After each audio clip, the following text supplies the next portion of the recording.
Comentário do Evangelho de João, a partir aqui,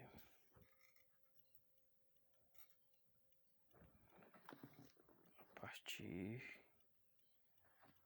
do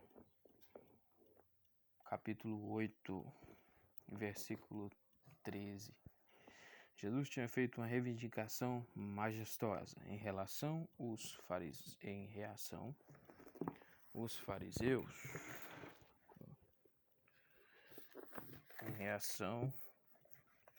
fariseus lhe disseram: você está testificando a respeito de si mesmo, seu testemunho não é verdadeiro. Quanto a esse verso e aos seguintes, veja o comentário sobre 5:31. Os fariseus certamente não queriam dizer: embora seu testemunho sobre você mesmo seja verdadeiro, não é legalmente válido ou aceitável. O que queriam realmente dizer era o seguinte: quando você se chama de luz do mundo, está apenas se vangloriando. Ninguém confirma o seu testemunho quando você mesmo, portanto, ele não pode ser verdadeiro. Ninguém confirma o seu testemunho quanto a você mesmo, portanto, ele não pode ser verdadeiro. 14. Jesus respondeu e disse-lhes: mesmo que eu testifique a respeito de mim mesmo, meu testemunho certamente é verdadeiro. Jesus não está contradizendo o que já havia afirmado. Para corroborar o caráter verdadeiro do seu próprio testemunho, em contraste com o caráter falso das declarações dos fariseus, o Senhor indica: letra A, sua origem e destinos celestiais, B, sua união íntima com o Pai, e C, a perfeita concordância entre o próprio testemunho e o do Pai. Quanto ao ponto, Jesus diz: porque eu sei de onde vim e para onde estou indo. O que ele quer dizer é o seguinte: eu me conheço. Além do mais, esse conhecimento não é apenas imediato, intuitivo e reflexivo, oida, mas também completo. Conheço os fatos sobre mim mesmo, de onde vim, do céu, de Deus, e para onde vou, para o céu, para Deus. Portanto, quando digo que eu sou a luz do mundo, essa declaração se baseia em minha perfeita autoconsciência e deve, consequentemente, ser aceita. Vocês, pelo contrário, não têm tal conhecimento a meu respeito, mas vocês não sabem de onde eu vim e para onde eu estou indo. Então, a sua rejeição ao meu testemunho sobre mim mesmo é inútil. 15 ao 6. Quanto ao ponto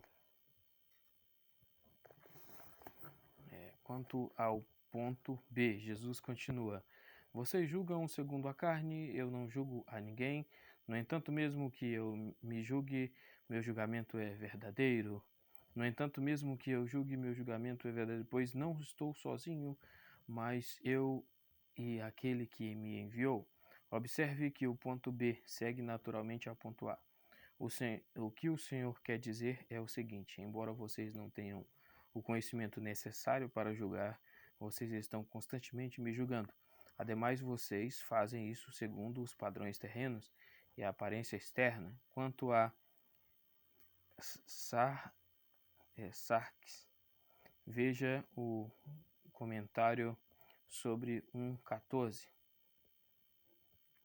Julgando desta forma, eu não sou a luz do mundo, mas apenas um concidadão da Galiléia, o filho de José. Veja os comentários sobre 6:42. Por outro lado, ainda que eu possa julgar por causa do meu conhecimento perfeito sobre mim mesmo e sobre os outros, não julgo a ninguém. Veja o comentário sobre 3:17 e 19. Não vim para julgar, mas para salvar. Contudo, às vezes, o julgamento é inevitável por causa da dureza dos corações humanos. Assim, conquanto eu tenha vindo para salvar, ainda preciso julgar algumas pessoas. Neste caso, meu julgamento é verdadeiro, genuíno, real,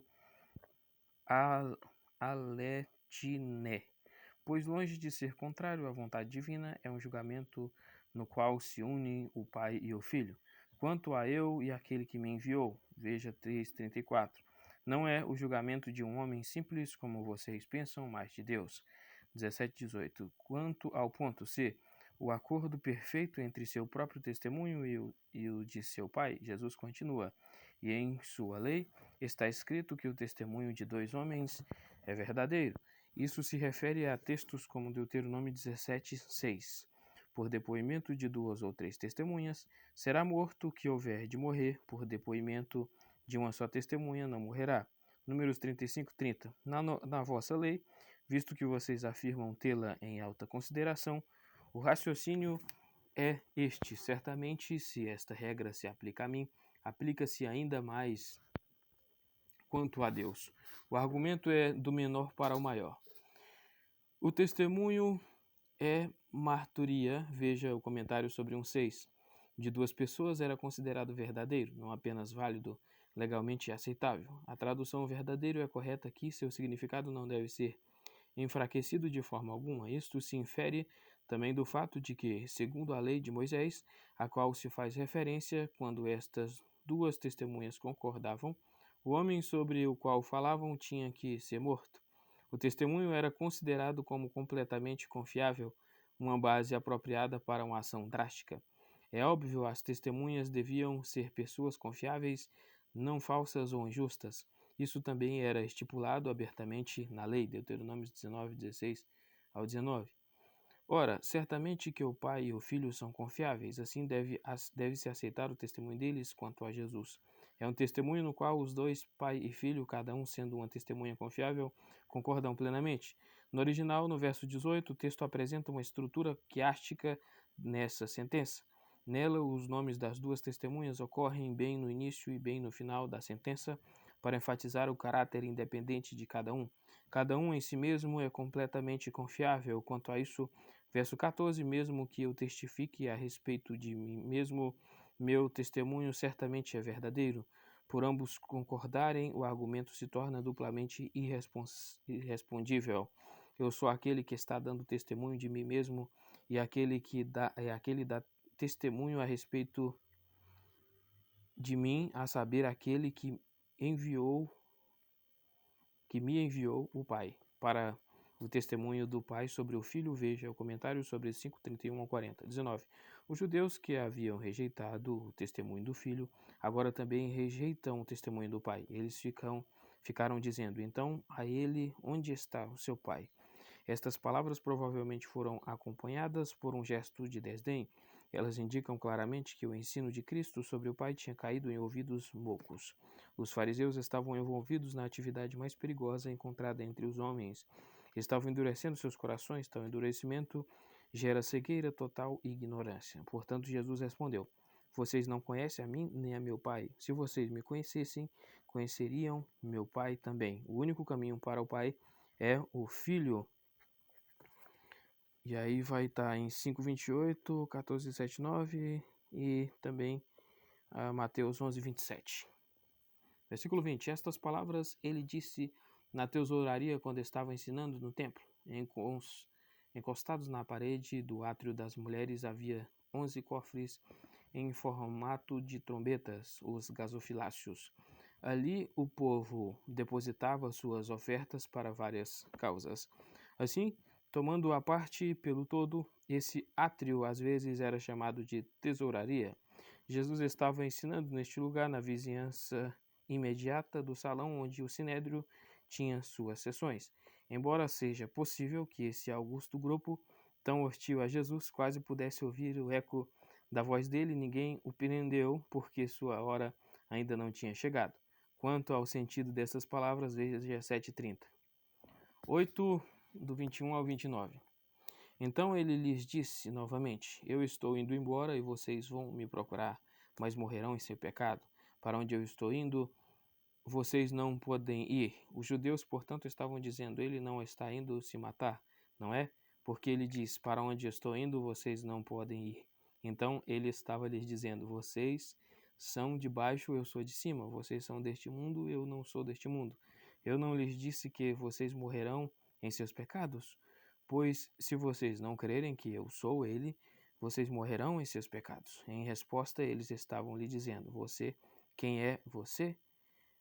Jesus lhes disse exatamente o que estou lhes dizendo. Tenho muitas coisas a dizer a respeito de vocês e a julgar, mas aquele que me enviou é verdadeiro, e tudo que tenho ouvido dele, essas coisas digo ao mundo. Eles não reconheceram que ele lhes falava do Pai. Então Jesus disse: Quando vocês tiverem levantado o Filho do Homem, então vocês saberão que eu sou ele, e que de mim mesmo não faço nada, mas falo como o Pai me ensinou. E aquele que me enviou está comigo. Ele não me deixou sozinho, porque eu sempre faço as coisas que são agradáveis a ele. 8:21. Então ele lhes disse novamente: Eu estou indo embora e vocês vão me procurar, mas morrerão em seu pecado. Para onde estou indo, vocês não podem ir. Em virtude do modo sarcástico como os judeus trataram o testemunho de Jesus, ele anuncia novamente a ruína deles. Ele afirma novamente o que já havia dito. 7:33 ao 34. As palavras ainda por um pouco de tempo estou convosco são omitidas aqui, talvez porque dessa vez ninguém está tentando prendê-lo. A retirada a qual Jesus se refere ainda sua partida para o Pai. Veja o comentário sobre 7:33 e 34. Ao adicionar, e vocês vão me procurar, o que Jesus quer dizer? Há uma procura em arrependimento e fé. Não, pois isso se exclui a cláusula seguinte: a busca de um libertador dos terríveis eventos que acompanharam a destruição de Jerusalém no ano 70. É provavelmente melhor interpretar essa busca como aquela do deserto no momento da morte. Adotamos essa interpretação por causa das palavras, mas morrerão em seu pecado. Na sua morte, eles não experimentarão conforto ou paz de qualquer tipo, apenas um tenebroso desespero. Aquele que lhes rejeitaram não estará presente para ajudá-los em sua necessidade. Perecerão em seu pecado, todos os seus pecados, vistos coletivamente aqui, mas separadamente no verso 24, pecados. Com a ira de Deus sobre eles, irão para o lugar da perdição eterna. Não podem ir para onde Jesus vai, a saber, para o Pai. 22. Os judeus, portanto, estavam dizendo: ele não está indo se matar, não é? Porque ele diz: para onde estou indo, vocês não podem ir. Aflitos pelo anúncio de sua ruína vindoura, os judeus agem como se nem tivessem ouvido as palavras de Jesus sobre eles. Refletem apenas sobre a última cláusula no comentário de Jesus. Isso é sobre a que tratava dos planos dele a respeito de si mesmo. Ele logo partiria para um lugar onde eles não podiam ir. Zombando dele, eles perguntam: ele não está indo se matar, não é? Como se ao se matar, Jesus fosse para um lugar onde eles, assim pensavam, não podiam ir. Em ocasião anterior, 7:35-36, quando Jesus proferiu palavras similares, eles arriscaram outra possibilidade, também proferida como zombaria. Ele certamente não pretende ir para a diáspora entre os gregos e ensinar aos gregos. Pretende? A insultante insinuação aqui de que ele talvez estivesse pensando em suicídio, muito comum naqueles dias, foi sem que o soubessem uma amarga caricatura da verdade, a saber que ele ia dar sua vida em resgate por muitos. 23 ao 24. Então ele estava lhes dizendo: vocês são de baixo, eu sou de cima, vocês são deste mundo, eu não sou deste mundo. Eu não lhes disse que vocês morrerão em seus pecados? Pois se vocês não crerem que eu sou ele, vocês morrerão em seus pecados. Esta resposta de Jesus serve tanto como continuação do verso 21, apresentando-lhes uma razão, como se ele tivesse dito: para onde vou, vocês não podem ir, pois são cá de baixo, eu sou lá de cima, quanto como uma resposta apropriada para a pergunta zombeteira dos judeus, como se tivesse dito: a zombaria de vocês indica que vocês são de baixo, etc. O que Jesus quer dizer é que os pensamentos e motivos destes judeus são inspirados pelo inferno, os dele pelo céu. Jesus repete: pois as palavras do verso 21 morrerão. Com uma pequena mudança, veja o comentário sobre aquele verso. Essa morte nos pecados será resultado de não crerem que eu sou ele, literalmente, que eu sou, ego eimi. O predicado deve ser suprido mentalmente, como em 4:26, 6:20, 9:9, 13, 19, 18, 5, 6 ao 9. A base para essa expressão se encontra em passagens como Êxodo 3,14, Deuteronômio 32,39 e Isaías 43,10. O significado é o seguinte: que eu sou tudo o que reivindico ser, o enviado do Pai, o que vem de cima, o Filho do Homem, o unigênito Filho de Deus, igual a Deus, aquele que tem vida em si mesmo, a própria essência das Escrituras, o pão da vida, a luz do mundo, etc. A rejeição ao Filho, falha em crer nele e em obedecer-lhe, resulta em morte eterna. Isso não se expressa apenas aqui em 8,24, mas também em 3,36. Veja o comentário ali que pode ser visto como explicação de 8,24. 25,26. Em resposta, eles estavam lhe dizendo: Você, quem é você? Peraí que eu tenho que trocar essa... 25,26. Em resposta, eles estavam lhe dizendo: Você, quem é você? Mais uma vez, como no verso 22, os judeus agem como se não tivessem ouvido as palavras de Jesus sobre eles. Provavelmente pensavam que a melhor defesa é o ataque, por isso o atacam com a expressão de escárnio e zombaria: Você, quem é você? Ou tisei, no grego, né? Ou tisei. Jesus lhes disse exatamente o que estou lhes dizendo. Tenho muitas coisas a dizer a respeito de vocês e a julgar. Evidentemente, Jesus não vai se deixar ser desviado do assunto. Ele responde à pergunta escarnecedora deles de modo incisivo e breve. Depois continua imediatamente o ataque a eles, iniciando nos versos 21, 23 e 24. A pergunta deles: Você, quem é você? Não era apenas perversa, era totalmente desnecessária e supérflua, pois o tempo todo Jesus esteve lhes dizendo quem ele era. E fazia isso mesmo agora. Assim ele volta diretamente ao ataque como se dissesse: Eu ainda não acabei de falar com vocês. Quando Jesus diz: Tenho muitas coisas a dizer a respeito de vocês e a julgar, fica implícito que os pronunciamentos, observe o verbo lalel aqui e no verso anterior, de sua boca são julgamentos. Além disso, o verbo usado também é especialmente apropriado para casos assim, quando alguém pronuncia ou fala o que está na mente, não apenas de si mesmo, mas também de outro. Aqui o Pai fica evidente em 8, 15, 16. Comentário sobre 3,17, em que se analisa o verbo crino, que ao julgar estes homens, Jesus os condena. O Senhor continua: Mas aquele que me enviou é verdadeiro.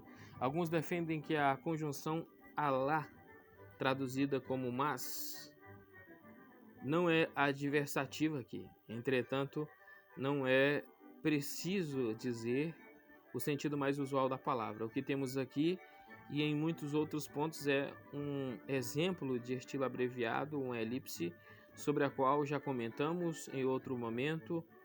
Veja o comentário sobre 5,31. É muito difícil para nós hoje suprir o que foi omitido. Talvez o pensamento do verso 26, expresso em sua inteireza, possa ser reproduzido nestas palavras: Eu tenho muitas coisas a dizer sobre vocês e para julgar, a despeito da rejeição proferida veementemente por vocês e das suas manifestações de incredulidade. O que eu direi é verdadeiro, porque aquele que me enviou é verdadeiro. Aquilo que eu ouvi dele, isso eu falo ao mundo. Quanto àquele que me enviou, veja 3, 17, 34, etc. Aquele que envia, obviamente, é o Pai. Ele é verdadeiro em todas as declarações e julgamentos, pois é verdadeiro em sua natureza interior. Comentário sobre 3,33. E tudo o que tenho ouvido dele, estas coisas digo ao mundo. Em cada palavra de Jesus se expressa a mente do Pai, pois, por isso, ao rejeitarem aquele que agora lhes fala, os judeus também rejeitam o Pai. O mesmo pensamento, ou muito similar, é expresso em 3,11. O que Jesus ouviu do Pai em toda a eternidade, ele agora profere não apenas aos judeus, mas a judeus e gentios da mesma forma. Essas coisas são destinadas a todos para o mundo inteiro. Quanto ao sentido de cosmos, vejam 10, nota 26, aqui o termo provavelmente tem o sentido 5. 27. Eles não reconhecem que ele lhes falava do Pai. Embora Jesus tivesse dito aos judeus frequentemente em linguagem clara que aquele que o enviou era o Pai, ainda assim esse fato não ficou registrado na mente deles. O poder da infidelidade e do preconceito é tão ofuscante. Não sabemos de que forma eles indicaram essa ignorância. Talvez a tenham demonstrado levantando objeções, ou fazendo uma pergunta estúpida, ou olhando fixo para o nada. 28. Então Jesus disse: Quando vocês tiverem levantado o filho do homem, então vocês saberão que eu sou ele e que de mim mesmo não faço nada, mas falo como o Pai me ensinou. O cerne da observação certamente é este. Ao me pregarem na cruz, portanto levando-me indiretamente para a coroa, vocês começarão a entender a terrível verdade de que eu sou, na realidade, aquele que sempre reivindiquei ser e que eu revelo e represento o Pai em minhas palavras e obras. Para o sentido do verbo levantar, veja o comentário sobre 3,14. Para filho do homem, veja o comentário de 12,34. Ao dizer saberão, groseste e gnosco. Jesus quis dizer reconhecerão ou perceberão. Este verbo ocorre 56 vezes no Evangelho de João, enquanto o seu sinônimo oida ocorre 84 vezes no mesmo livro. Veja mais nos comentários sobre 1, 10 e etc. Para a cláusula que eu sou ele, veja o comentário de 8,24. Para o sentido da cláusula e que de mim mesmo eu não faço nada, mas falo como o Pai me ensinou, veja o comentário sobre 8,26, última cláusula que expressa o mesmo pensamento. A cláusula então vocês saberão que eu sou ele, não é uma predição de salvação para os judeus. O conhecimento aqui indicado não é salvífico, nem se refere à conversão dos 3.000 no dia de Pentecostes, Atos 2, 36, 41. O contexto atual não permite essa interpretação, veja especialmente os versos 20 e 21 e 24. O que Jesus quer dizer é o seguinte: após terem se recusado a aceitá-lo pela fé e após o terem pregado na cruz, que por sua vez leva a coroa, um dia eles se dariam conta da terrível verdade de que este a quem desprezaram era, contudo, tudo o que ele dizia ser. Essa verdade iria invadi-los muito tarde na hora da morte e do juízo final. 29. Aquele que me enviou está comigo. Ele não me deixou sozinho, porque eu sempre faço as coisas que são agradáveis a ele. Aquele que me enviou, obviamente, é o Pai. 5, 36, 37. O qual é constantemente indicado como quem envia, isto é, como quem comissionou o Filho para ser mediador. Veja os comentários sobre 3, 17 a 34. Aqui temos duas declarações. Letra A, ele está comigo, e B, eu faço sempre o que lhes agrada. Nelas vemos uma bela expressão da natureza íntima da cooperação entre o que comissiona e o que foi comissionado. Veja também os comentários sobre 3:11. A obediência absoluta do Filho, sempre fazendo o que agrada ao Pai, assegura a continuação do amor do Pai por ele. Ele não me deixou sozinho, não rejeitou o Filho ou o abandonou, nem mesmo. Mateus 27, 46 pode significar que o Pai o rejeita como um filho desobediente, pois isso é eternamente impossível. Nessa passagem, o filho é abandonado em um sentido duplo.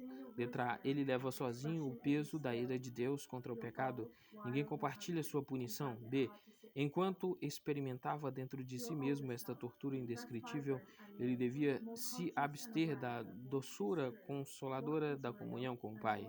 Não obstante, por causa da sua aceitação voluntária dessa morte eterna, o Pai o ama ainda mais. Nós nos apressamos a adicionar que essa intimidade espiritual, obviamente, se baseia no relacionamento ontológico ou trinitário entre o Pai e o Filho. 8, do 30 ao 38. Enquanto ele estava dizendo estas coisas, muitos creram nele. Então Jesus estava dizendo àqueles judeus que tinham crido nele: se vocês permanecerem em minha palavra, vocês são verdadeiramente meus discípulos, e vocês conhecerão a verdade, e a verdade vos libertará. Eles lhes responderam: descendência de Abraão somos nós, e nunca fomos escravos de ninguém. Como é que você diz, vocês serão livres? Jesus lhes respondeu: muito solenemente lhes asseguro, todo aquele que comete pecado é escravo do pecado. Ora, o escravo não permanece na casa permanentemente, mas o filho permanece permanentemente. Se, portanto, o filho os libertar, vocês serão livres de fato. Eu sei que vocês são a descendência de Abraão, mas vocês estão procurando me matar, porque as minhas palavras não acham lugar em vocês. As coisas que vi ao lado do Pai eu falo, e assim também as coisas que vocês ouviram ao lado de seu pai vocês fazem. 8:30, 31. Enquanto ele estava dizendo essas coisas, muitos creram nele. Então Jesus estava dizendo àqueles judeus que tinham crido nele. Durante o discurso analisado nos versos anteriores, um aqui e outro ali se convenceram de que Jesus era o que reivindicava ser pelo menos até certo grau. Isso continuou até que os que reagiram desse modo já formavam um grupo considerável, muitos. Essa convicção era fé genuína. Era simplesmente uma persuasão mental ou uma completa rendição pessoal vinda do coração? Essa questão já causou muito debate e controvérsia entre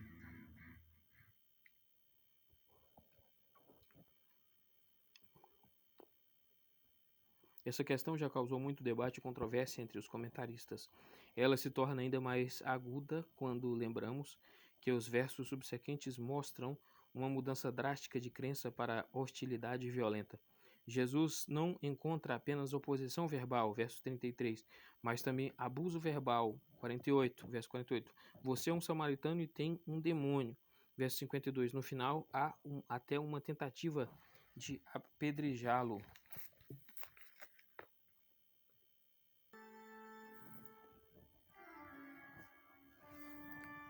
As diversas opiniões dos comentaristas podem ser sumarizadas assim.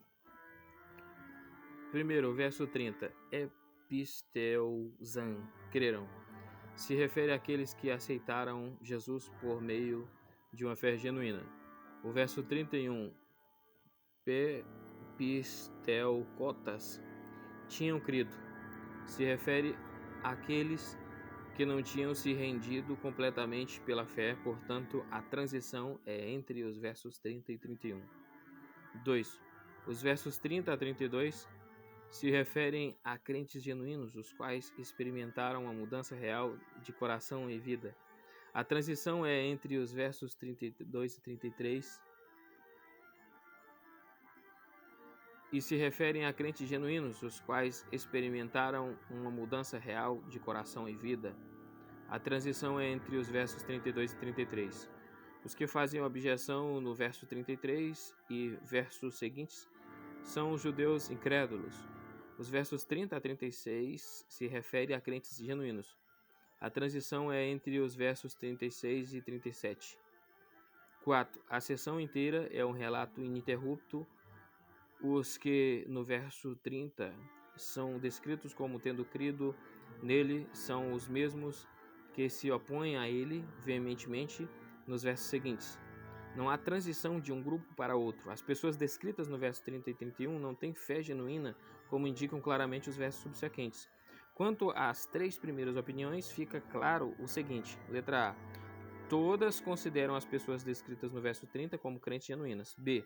Todas aceitam a teoria de que estamos lidando com dois grupos diferentes e que há uma transição bem abrupta, como parece, entre os crentes genuínos do verso 30 e os incrédulos genuínos que aparecem em cena subsequente no verso 31, ou no 33, ou no 37. Quanto ao ponto A, contudo, não há nada que nos obrigue a ver os homens descritos no verso 30 como crentes genuínos.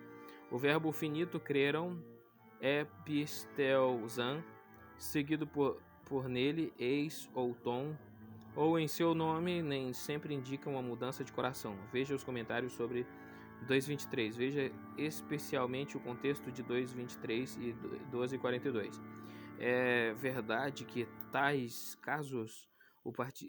tais casos o particípio presente pisteuon, ontis, sempre indica uma fé genuína.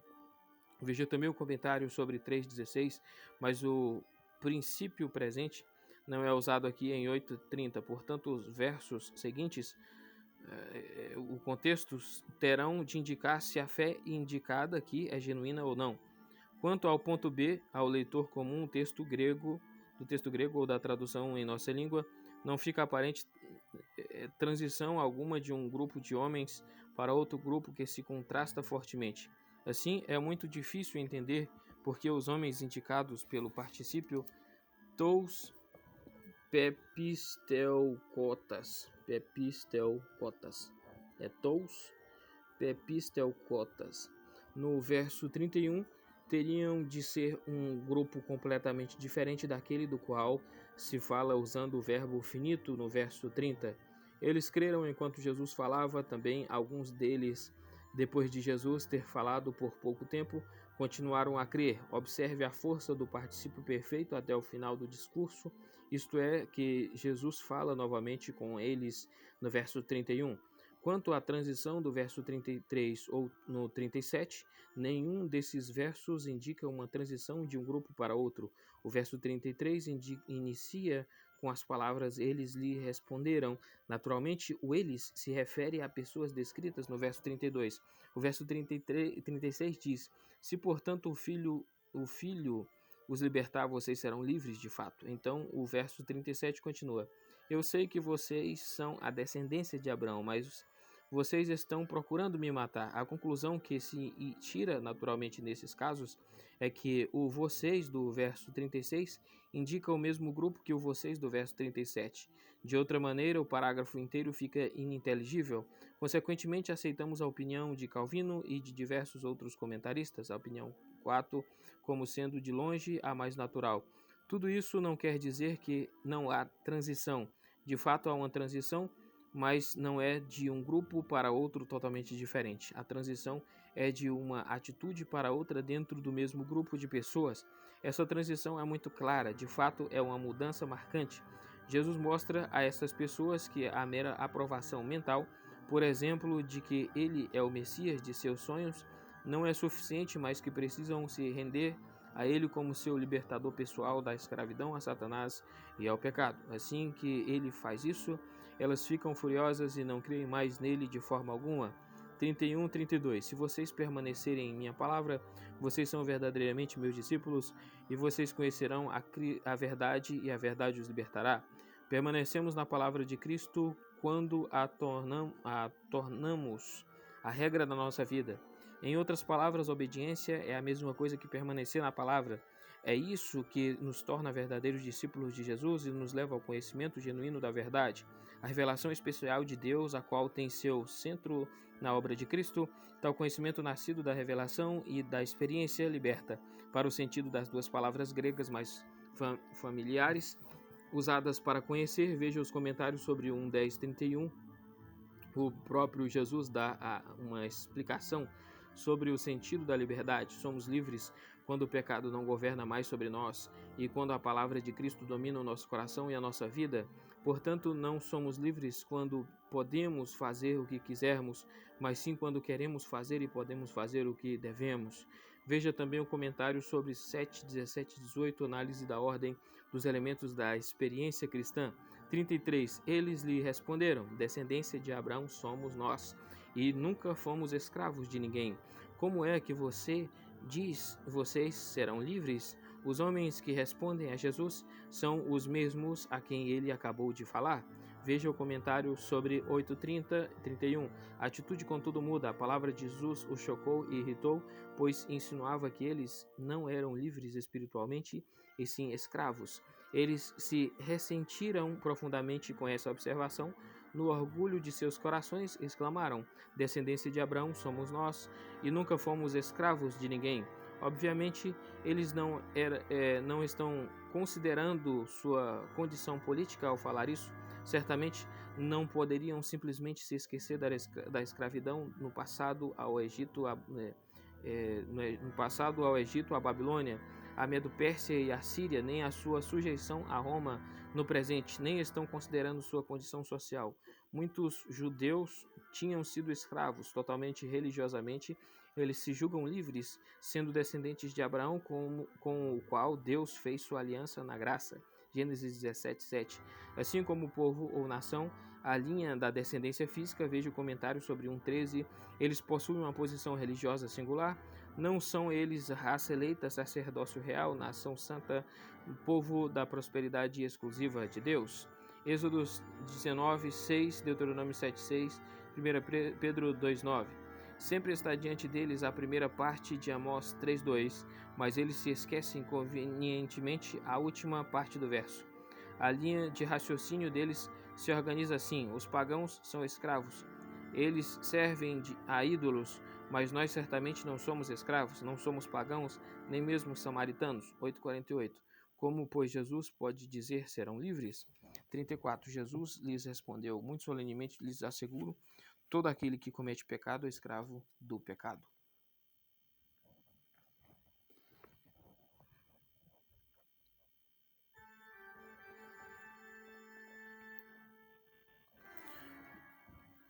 Para o sentido das palavras da introdução solene, veja o comentário sobre 1:51. Este é um dos pronunciamentos